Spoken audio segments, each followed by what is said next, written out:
NASDAQ is down 20, down there of 0.1%. It's the NASDAQ 100 index that is now down by 32 points, a drop there of 0.2%.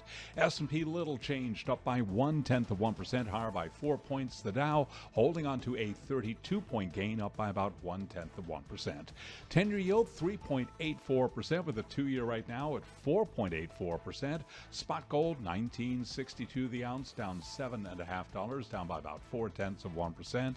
And West Texas Intermediate crude going to end the week, or ending the week, very close to $77 a barrel, up 1.7% right now, 76.94.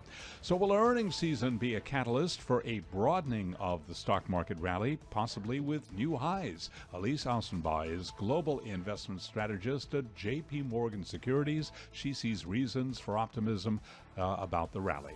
Our base case does have us trading about sideways between now and 1 year from now.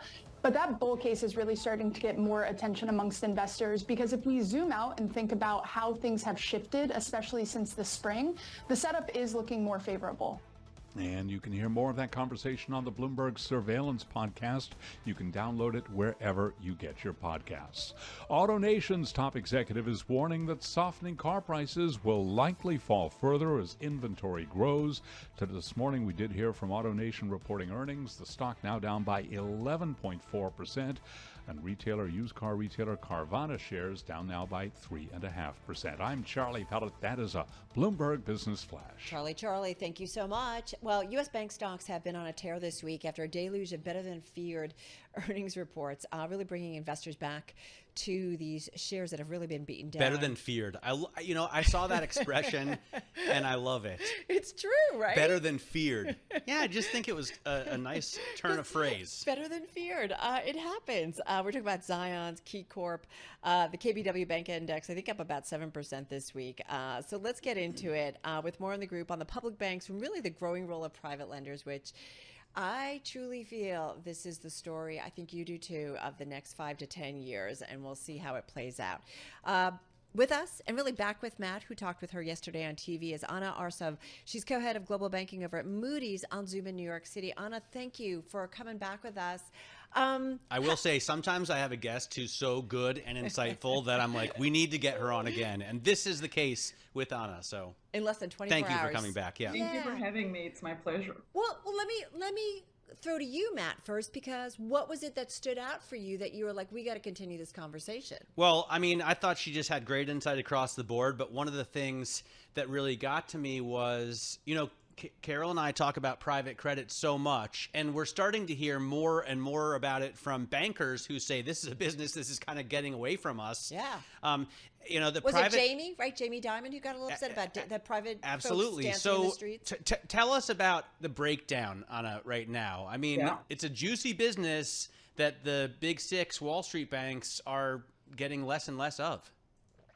Yeah, I mean, I think it's very topical now, I think, for the markets, particularly post-March, when the bank distress started.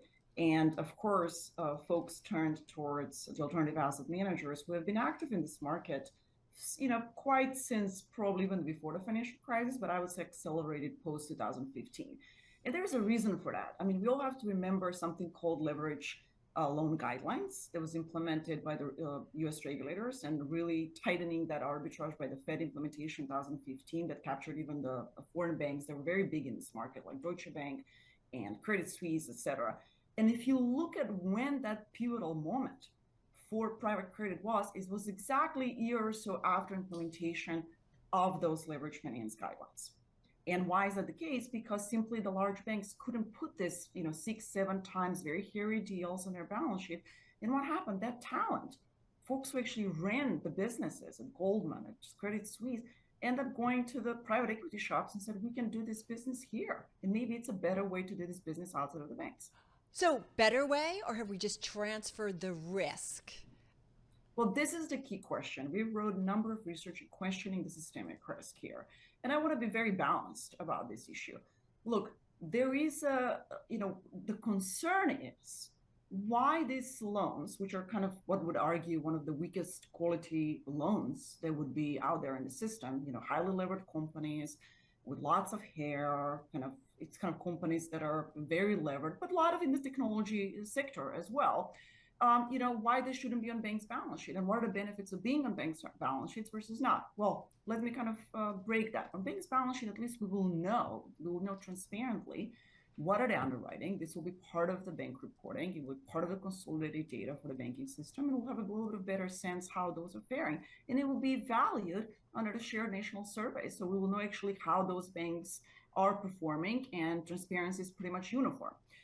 On the other hand, we don't have that with a private credit lender. So their secret sauce is that we will basically take these loans. We have a permanent capital to underwrite it. And what you can see, a lot of the founders of these businesses over the last couple of months, particularly post the bank crisis, they've been talking about, we have permanent capital.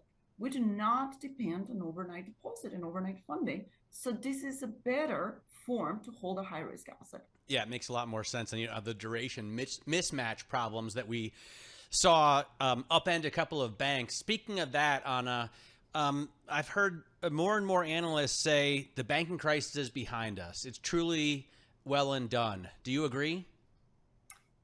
And I think I said this yesterday, I'll repeat it again for your audience.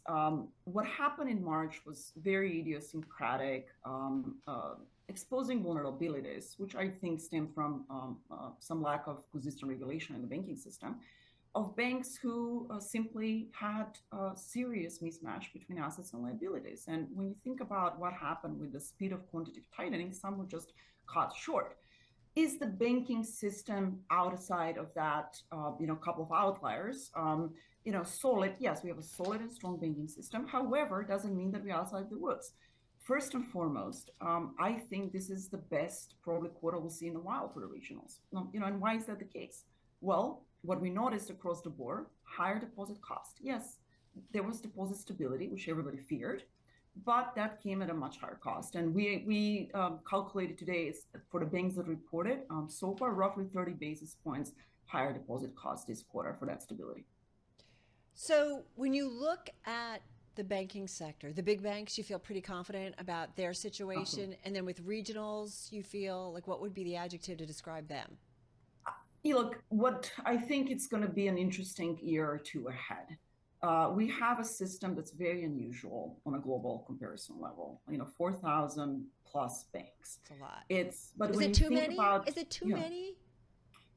look, one can argue it's all about ability to provide a customer differentiation. Community banks do something that's very special for the communities, and likely one can argue maybe community banks should not be as regulated as